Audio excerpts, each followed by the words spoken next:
வந்ததுல இருந்து கம்பெடுத்து சுத்தி வேற லெவல்ல வேற, அதாவது போனது என்னமோ ரீட்டா, இப்ப சுத்துறது என்னமோ ரிவால்வர் ரீட்டா மாதிரி விளையாண்டுட்டு இருக்கிறது என்னமோ சாண்ட்ரா. ஹஸ்பண்டையும் சேர்த்து காப்பாத்து, அது இருக்கதானே செய்யும். இன்னும் சாண்ட்ரா விளையாண்டு காப்பாத்தி மொத்த குடும்பத்தையும் காப்பாத்தி கூட்டிட்டு போயிட்டு இருக்கு அப்படின்றது ஒரு காண்டு இருக்கதான் செய்யும்.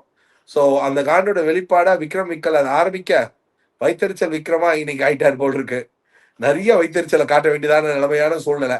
யோ, ஓ ஒய்ஃபுக்கு ஆத்தங்கர பரமேக்கு லீடு வேணும்னா அது கண்டிப்பா அந்த சாங் உன்னுடைய சந்தோஷத்தை நீ ஃபேமிலி டாஸ்க் வரைக்கும் இருந்தா அதை மேட்ச் பண்ணிடலாம். ஆனா இவங்க கண்டஸ்டன்ட்யா, இவங்க ஃபேமிலியா உள்ள வந்ததுல எவ்வளவு சௌரியம் இவங்க ஃபேமிலிக்குன்னு தெரியல. ஆனா இதுல இருக்கிற கஷ்டங்கள் என்னன்னு இவங்க வெளியில போனா தெரியற அளவுக்கு நீங்க உள்ள செஞ்சுட்டு இருக்கீங்க. அதனால இதை சொல்றதுக்கு ஈஸி, ஆனா ஒரு ஃபேமிலியா நின்று ஆடுறது ரொம்ப ரொம்ப கஷ்டம். எமோஷனல் பேலன்ஸ்க்கு ஆள் இருக்காங்கன்னு சொல்லிக்கிறதுக்கான பாயிண்ட் ஈஸி. அந்த பேலன்ஸ் இம்பேலன்ஸ் பண்ற மாதிரி ஒவ்வொருத்தரும் இப்ப